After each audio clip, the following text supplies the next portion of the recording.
मदन लाल की 3 बेटियां थीं, तारा, चंदा और चकोरी।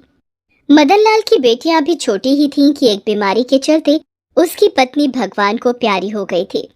मदन लाल और उसकी 3 बेटियों के अलावा उसके घर पर उसकी बूढ़ी माँ शारदा देवी थी, जो कि बेटियों को अभिशाप समझती थी। उसे तो लगता था कि बेटे ही वंश का नाम आगे बढ़ाते हैं, माँ बाप का सहारा होते हैं और बेटे ही कुल का नाम रोशन करते हैं। शारदा देवी के यही ख्यालात उसको मदन लाल की बेटियों और अपनी पोतियों को प्यार करने से रोकते थे। और ऊपर से गांव का माहौल भी कुछ ऐसा था कि गांव के ज्यादातर लोगों का ख्याल भी यही था कि बेटे ही बाप का नाम रोशन करते हैं, बाप को कंधा देते हैं। बस यही कारण था कि भानपुर गांव अभी भी पिछड़ा ही था। एक बार की बात है, मदन लाल और उसकी तीनों बेटियां सो रही थीं कि तभी मदन लाल की माँ कहती है, अरे ओ अभागे पिता, उठ जा, सुबह हो गई है। 3 बेटियों का बाप होकर भी कितना आराम से सो रहा है, चलो जल्दी से। क्या माँ, तू भी सोने नहीं देती चैन से, और ये क्या भागा भागा बोलती रहती है मुझे। हाँ हाँ, क्यों नहीं, तू तो बड़ा भाग्यवान है ना, 3 बेटियों का बाप जो है। अरे माँ, तू भी हर सुबह तेरा यही काम होता है, मेरी बेटियों को और मुझे कोसना। हाँ हाँ, मैं ही बुरी हूँ, तुझे तो मेरा कोसना ही दिखाई देता है। ऐसा कहकर वो रोने लगती है और कहती है, काश भगवान ने मुझे एक पोता दिया होता तो कितना अच्छा होता। अरे माँ, तू भी क्या पोता पोता लगा के रखती है। तू देखना, ये मेरी बेटियां मेरा नाम रोशन करेंगी पूरे गांव में। और फिर ऐसा कहकर वो काम पर निकल जाता है। और घर पर तारा अपनी दादी के पास आती है और अपनी दादी से गले लगकर कहती है, दादी कुछ खाने के लिए दो ना, बहुत भूख लगी है। चल हट यहाँ से, अपने बाप के गले लगाकर मेरे नहीं, और पहले घर की सफाई कर, तभी कुछ खाने के लिए दूंगी। तारा चुपचाप वहां से चली जाती है और सफाई करने लगती है। दादी भी अपने काम में लग जाती है। फिर कुछ देर में चंदा अंदर से आती है और अपनी दीदी तारा से कहती है, दीदी ये दादी भी कितनी गंदी है ना, हमसे कितना काम करवाती है। लाओ दीदी, मैं झाड़ू लगा देती हूँ, तुम कुछ खा लो। नहीं चंदा, दादी के लिए ऐसा नहीं कहते। और तू जा, चकोरी को भी उठा दे, कहीं दादी ने देख लिया कि वो इतनी देर तक सो रही है तो और भी गुस्सा हो जाएंगी। चंदा अंदर जाकर अपनी बहन चकोरी को उठा देती है। चकोरी थोड़ी शैतान थी और बोलने में भी तेज थी। वो तीनों में सबसे छोटी थी। चंदा चकोरी से कहती है, देखो चकोरी, वो दादी हमें कुछ खाने के लिए भी नहीं देती और हमसे कितना काम करवाती है।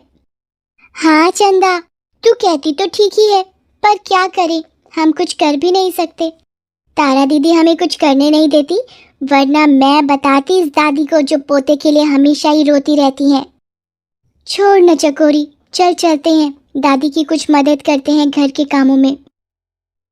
और तीनों बहनें दादी के साथ काम पर लग जाती हैं। कोई कपड़े धोती तो कोई खाना बनाती तो कोई और कोई काम कर लेती। इस तरह से उनका जीवन चल रहा था। उन तीनों को अपने पिता की गरीबी के कारण ज्यादा सुख सुविधाएं तो नहीं मिली थी, लेकिन दिमाग की तीनों ही तेज थीं। और मदन लाल को इस बात की बड़ी खुशी थी कि उसकी बेटियां बड़ी होनहार हैं। इसलिए उसने जैसे तैसे अपनी बेटियों को स्कूल भेजा और उन्हें हमेशा पढ़ने के लिए प्रोत्साहित किया। देखो मेरी बच्चियों, इस पढ़ाई से ही तुम बड़ी अफसर बन सकती हो, और इन सब का मुंह भी बंद हो जाएगा जो अभी तुम्हारी पढ़ाई के खिलाफ हैं। इसलिए तुम मन लगाकर पढ़ो। हाँ पिताजी, हम जरूर पढ़ेंगे। हाँ पिताजी, हम जरूर पढ़ेंगे और आपका नाम रोशन करेंगे। हाँ मेरी चकोरी, तू तो बड़ी अफसर बनेगी, लेकिन तू ज्यादा शरारत मत किया कर। लेकिन पिताजी, दादी ही हमको कुछ बोलती रहती है, तो मैं क्या करूं? तभी वहां पर दादी भी आ जाती है। क्यों रे चकोरी, तू मेरी शिकायत लगाती है अपने पिता से? मैं डरती नहीं हूँ किसी से भी, समझी? तभी तीनों बहनें जाकर दादी को घेर लेती हैं और उनके गले से लग जाती हैं। जानती हो दादी, तुम तो किसी से भी नहीं डरती। सब हंसने लग जाते हैं और इसी तरह समय बीतने लगा। शारदा देवी भी अब अपनी पोतियों को प्यार करने लगी थी, क्योंकि वो शारदा देवी का बहुत ख्याल रखती थी और चकोरी की बातें शारदा देवी का मन मोह लेती थी। इसी तरह 10 साल बीत जाते हैं। अब तारा, चंदा और चकोरी भी बड़ी हो गई थी। चंदा और चकोरी दोनों अब कॉलेज जाने लगी थी और तारा ने 12वीं करके सिलाई का एक कोर्स कर लिया था। वो अब कुछ कमाने भी लगी थी, जिससे चंदा और चकोरी की आगे की पढ़ाई हो रही थी। एक दिन की बात है, मदन लाल घर पर बैठा कुछ सोच रहा था। तभी उसकी माँ वहां पर आ जाती है और मदन से पूछती है, अरे मदन बेटा, क्या हुआ? कौन से ख्यालों में खोया हुआ है? वो माँ, मैं सोच रहा था कि तारा अब शादी के लायक हो गई है, मुझे उसकी शादी करनी है। मैं तो इनके पैदा होने से ही सोच में पड़ गई थी, मेरा बेटा कैसे इन 3 बेटियों की शादी करेगा? कहाँ से लाएगा इतना पैसा और कहाँ से जुटाएगा इनका दहेज? वो सब तो ठीक है माँ, पर मैं सोच रहा था कि तारा के लिए कैसा लड़का ढूंढूं। वो तो इतनी सीधी सादी है, कैसे रहेगी अनजान लोगों के साथ? अरे तू भी बेकार ही चिंता करता है। क्यों, मैं नहीं रही अनजान लोगों के साथ? इस घर में भी तो कितनी सीधी सादी हूँ। दादी की बातें चंदा और चकोरी भी सुन रही थी। तभी चकोरी बोलती है, दादी माँ, तुम और सीधी सादी किसने कहा कि तू सीधी सादी है? अच्छा, तो तू कहना चाहती है कि मैं तेज हूँ? अरे नहीं नहीं दादी माँ, तू भी बड़ी जल्दी नाराज हो जाती है। तुम तो बहुत ही सीधी हो मेरी प्यारी प्यारी दादी। दोनों बहनें वहां से चली जाती हैं और मदन लाल फिर से अपनी माँ के साथ बातें करने लगता है। अब तू ही बता, कहाँ से ढूंढूं ऐसा लड़का जो बिना कुछ दहेज लेकर मेरी सीधी सादी तारा से शादी कर उसे जीवन भर सुखी रखे। तू चिंता मत कर, मैंने बात की है अपनी एक सहेली से तारा के बारे में। ठीक है माँ, जैसा तू कहे। और फिर वो अपने काम पर चला जाता है। शाम को जब मदन घर आता है तो उसकी तीनों बेटियां आपस में बैठी हुई बातें कर रही थी। मदन उन्हें देखकर मन ही मन बहुत खुश होता है और सोचने लगता है कि अगर इनमें से एक भी दूर हो गई तो ये बेचारी कैसे रहेंगी एक दूसरे के बिना। अपने पिता को देखकर चकोरी कहती है, अरे पिताजी, आप आ गए? आज आप जल्दी आ गए? क्या कहीं घूमने ले जा रहे हैं क्या? हाँ पिताजी, चलो ना, गांव में मेला लगा है, देखने चलते हैं। दादी ने तो हमें जाने नहीं दिया, कहती हैं अकेले कहीं मत जाया करो। हाँ बेटी, तेरी दादी ठीक कहती है, चलो मैं लेकर चलता हूँ तुम तीनों को। और फिर मदन उन तीनों को मेले में लेकर चला जाता है और फिर सब लोग घूम फिर कर घर आ जाते हैं। अगले दिन तारा के लिए रिश्ते की बात आ जाती है और कुछ दिनों में तारा की शादी भी हो जाती है। दादी भी खुश होती है कि बिना कुछ दहेज लिए ही तारा की शादी इतने कम पैसों में हो गई। किस्मत से तारा को अच्छा पति मिल गया था जो कि उसे खुश रखता था और कुछ समय बाद तारा ने अपने ससुराल में ही एक सिलाई सेंटर खोल लिया। कुछ सालों बाद चंदा ने भी मेडिकल की पढ़ाई की और वो एक नर्स बन गई। जल्दी ही उसकी भी शादी हो गई और वो भी अपने घर चली गई। अब घर में केवल बची थी तो चकोरी। चकोरी अभी शादी नहीं करना चाहती थी। उसके पिता और दादी उसे बहुत समझाते थे पर चकोरी किसी की नहीं सुनती थी। वो तो बस अपने मन की ही करती थी। वो दुखी हो गई थी अपनी शादी की बात सुन सुनकर। चकोरी अभी अपनी सरकारी नौकरी के लिए तैयारी कर रही थी, इसलिए वो अभी अपना पूरा ध्यान अपनी पढ़ाई पर ही लगाना चाहती थी। इसलिए वो रात दिन पढ़ती रहती थी। कैसी पढ़ाई चल रही है तेरी चकोरी? पिताजी, बस आज की ही रात है ये पढ़ाई की।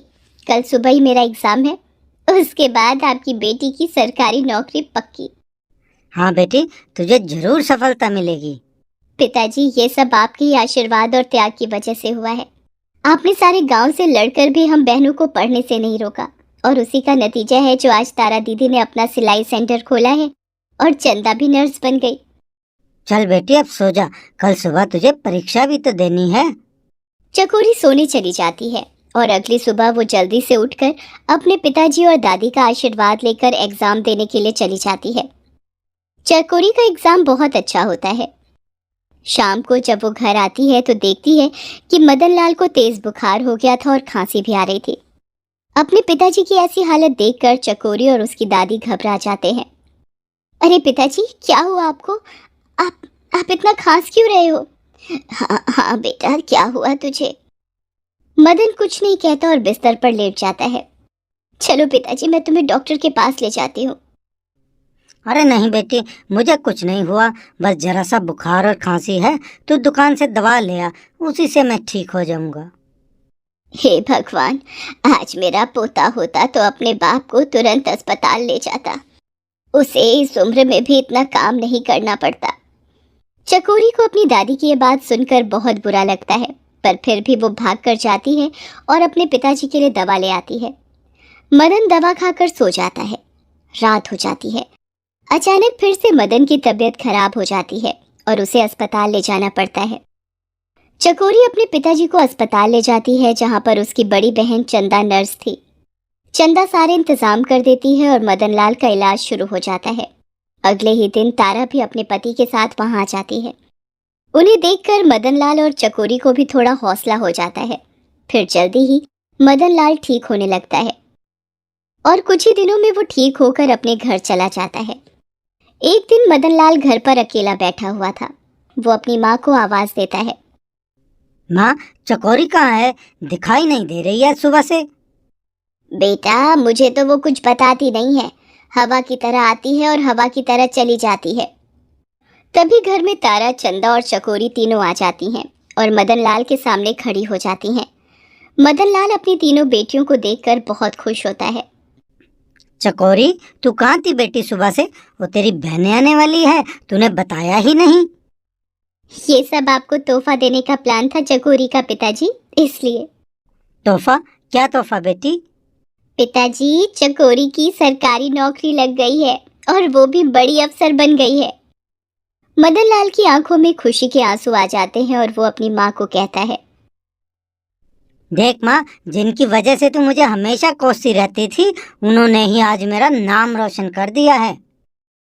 तेरी पोतियों ने आज मेरा और हम सब का नाम रोशन कर दिया।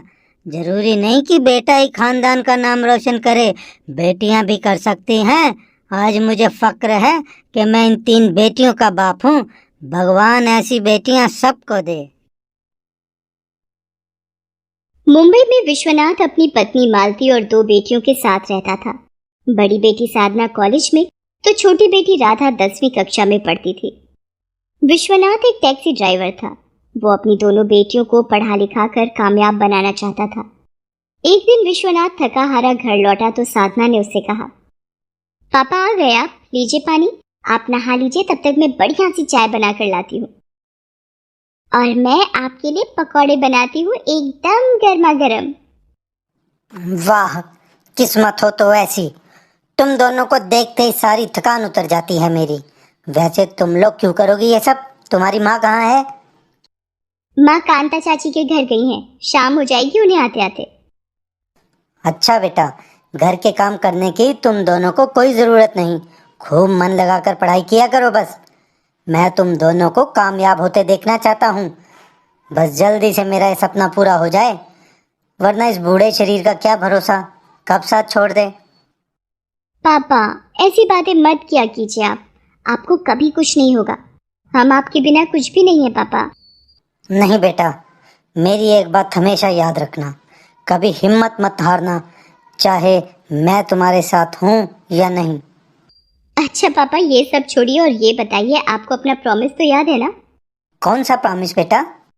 पापा, आप कैसे भूल सकते हो? आपने मुझे प्रॉमिस किया था कि अगर इस बार भी मैंने टॉप किया तो आप मुझे गाड़ी चलाना सिखाओगे। ये देखिए पापा, मेरा रिजल्ट आ गया है और मैंने हर बार की तरह इस बार भी कॉलेज में टॉप किया है। अरे वाह बेटा, दिल खुश कर दिया मेरी बच्ची। ऐसे ही मेहनत करते रहो। लगता है अब तुम गाड़ी चलाना सीख कर ही रहोगी, है ना? हाँ पापा, अब कोई बहाना नहीं चलेगा। आप तो जानते ही हैं मुझे बचपन से ही गाड़ियाँ कितनी पसंद है। बस चलाना सीख जाओ तो मजा आ जाए। साधना की बात सुनकर विश्वनाथ मुस्कुरा देता है। अगले ही दिन से वो खाली वक्त में साधना को टैक्सी चलाना सिखाता है। साधना बहुत खुश थी। वो ना जाने कब से इसका इंतजार कर रही थी। उसने कुछ ही दिनों में बहुत अच्छे से गाड़ी चलाना सीख लिया। विश्वनाथ ये देखकर बहुत खुश हुआ। उसने ये बात अपनी पत्नी मालती को बताई तो मालती ने उससे कहा, और बिगाड़ लो इन लड़कियों को, जो कहती हैं बिना कुछ सोचे समझे हाँ कर देते हो। और अपनी टैक्सी तो है नहीं, यूनियन की है। अगर कुछ हो जाता टैक्सी को तो कहाँ से चुकाते नुकसान? मालती, बहुत ज्यादा सोचने लगती हो तुम। एक बात बताओ, अगर मेरा बेटा होता तो उसे भी सिखाता ही ना, तो फिर अपनी बेटी को क्यों नहीं? वैसे पहले मैं भी डर रहा था कि पता नहीं साधना सीख भी पाएगी या नहीं, लेकिन उसने तो कमाल ही कर दिया मालती। इतनी जल्दी, इतनी सदी हुई ड्राइविंग, कमाल ही कर दिया उसने तो। मैंने तो सोच लिया है राधा थोड़ी और बड़ी हो जाए तो उसे भी सिखाऊंगा। हे भगवान, क्या करूं मैं इन बाप बेटी का, दुनिया से अलग ही चलना है इन्हें तो। इतना कहकर मालती वहां से चली जाती है। विश्वनाथ भी टैक्सी लेकर निकल जाता है। वो यूनियन की टैक्सी चलाता था जिसके लिए उसे पैसे मिलते थे और उसी से वो अपने घर का गुजारा चलाता था। विश्वनाथ का सपना था कि एक दिन वो खुद की टैक्सी खरीदे, इसीलिए वो दिन रात टैक्सी चलाने लगा था। घर का खर्च, दोनों बेटियों की पढ़ाई और अपनी टैक्सी खरीदने का सपना, इस सब के बीच वो खुद के बारे में कभी सोच ही नहीं पाता था। ये देखकर साधना को बहुत बुरा लगता था। वो हमेशा विश्वनाथ से आराम करने को कहती, पर विश्वनाथ उसे एक ही जवाब देता था। नहीं बेटा, अगर मैं आराम करने लगा तो कैसे होगा सब कुछ? एक बार तुम और राधा अपने पैरों पर खड़ी हो जाओ, फिर तो आराम ही आराम है। विश्वनाथ बहुत मेहनत कर रहा था जिस वजह से वो बीमार रहने लगा, लेकिन उसने फिर भी टैक्सी चलाना बंद नहीं किया। धीरे धीरे उसकी हालत बिगड़ती गई और एक दिन वो अपने परिवार को अकेला छोड़कर हमेशा के लिए चला गया। वो घर में अकेला कमाने वाला था। साधना, राधा और मालती के लिए तो जैसे सब कुछ खत्म हो गया था। एक तो सिर से पिता का साया उठ गया था, ऊपर से घर चलाने की जिम्मेदारी उठाने वाला भी अब कोई नहीं था। पैसों की किल्लत के चलते साधना का कॉलेज बीच में ही छूट गया। मालती लोगों के घरों में काम करने लगी, लेकिन फिर भी घर चलाना और राधा को स्कूल भेज पाना मुश्किल हो रहा था। एक दिन साधना अपने घर के बाहर बैठी अपने पिता को याद कर रही थी और उनकी टैक्सी को देखकर रोए जा रही थी। तभी एक आदमी वहां आया और साधना से बोला, नमस्ते जी, मेरा नाम शंकर है, मैं टैक्सी यूनियन से आया हूँ। वो चौहान साहब ने मुझे भेजा है। उन्होंने कहा है कि यूनियन की टैक्सी ले जाकर उन्हें सौंप दूं। अब विश्वनाथ जी तो इस दुनिया में रहे नहीं, तो इस टैक्सी को किसी और ड्राइवर को देना होगा। नहीं, ये मेरे पापा की टैक्सी है, इसे कोई और नहीं चलाएगा। देखिए, ये आपके पापा की नहीं बल्कि यूनियन की टैक्सी है। वो तो बस इसके ड्राइवर थे। अब यहाँ खाली पड़े रहने से तो ये जंग ही तो खाएगी। शंकर की बात सुनकर साधना सोच में पड़ जाती है। फिर वो शंकर से कहती है, देखो, चौहान अंकल मुझे जानते हैं, मैं कल खुद आकर उनसे बात करूंगी, ठीक है? साधना की बात मानकर शंकर वहां से चला जाता है। दरवाजे पर खड़ी मालती सब कुछ देख और सुन चुकी थी। शंकर के जाते ही उसने साधना से कहा, तू क्यों जाएगी यूनियन? क्या करेगी वहां जाकर? ले जाने देती उसे टैक्सी। आज नहीं तो कल ये टैक्सी तो यूनियन को वापस देनी ही पड़ेगी बेटा। नहीं माँ, ये टैक्सी पापा की निशानी है, ये हमारे पास ही रहेगी। मैंने सोच लिया है, अब मैं इसे चलाऊंगी। क्या? दिमाग तो ठीक है तेरा, तू कैसे चला सकती है टैक्सी? टैक्सी ड्राइवर बस लड़के ही बन सकते हैं बेटा। क्यों माँ, ऐसा क्यों? लड़का हो या लड़की, सरकार दोनों को ड्राइविंग लाइसेंस देती है ना। तुम चिंता मत करो, मुझे याद है पापा ने कहा था मुझसे कि चाहे जो हो जाए कभी हिम्मत मत हारना। माँ, अब पापा की जगह मैं लूंगी। मालती साधना को समझाने की कोशिश करती है, लेकिन साधना ने फैसला कर लिया था। अगले ही दिन वो यूनियन के ऑफिस पहुंची और यूनियन के अध्यक्ष रविंद्र चौहान से जाकर मिली। वो साधना को पहले से जानते थे। वो पहले भी कई बार अपने पिता के साथ उनसे मिली थी। उसे देखते ही उन्होंने कहा, अरे साधना बेटी, आओ, मुझे बताया था शंकर ने तुम आने वाली हो। बताओ बेटी, क्या मदद कर सकता हूँ? विश्वनाथ के बारे में सुनकर बहुत दुख हुआ, पर बेटा टैक्सी तो मंगानी ही पड़ेगी ना वापस। खाली खड़े रहने से वो बेकार हो जाएगी। नहीं अंकल जी, उस टैक्सी को मैं चलाऊंगी जैसे पापा चलाते थे। क्या? ये क्या कह रही हो बेटी तुम? पर ये कैसे हो सकता है बेटी? आप मेरा साथ दें तो ये हो सकता है अंकल जी। पापा के जाने के बाद से ही हम बड़ी मुसीबत में हैं अंकल जी। माँ की तबीयत भी खराब रहने लगी है। मेरा कॉलेज भी बीच में ही छूट गया, पर मैं नहीं चाहती कि राधा को अपना स्कूल छोड़ना पड़े।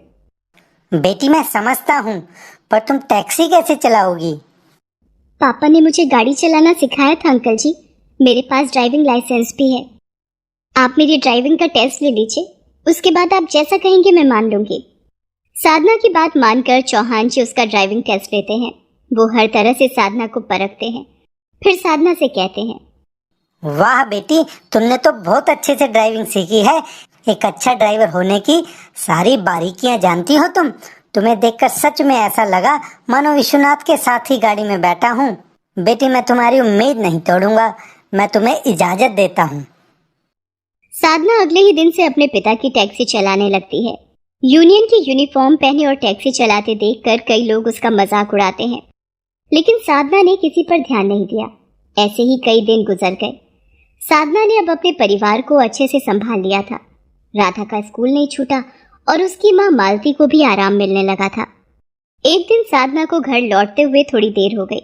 वो अपनी टैक्सी लेकर घर वापस आ ही रही थी कि हाईवे पर उसे दो लड़के दिखाई दिए, जो टैक्सी को रुकने के लिए इशारा कर रहे थे।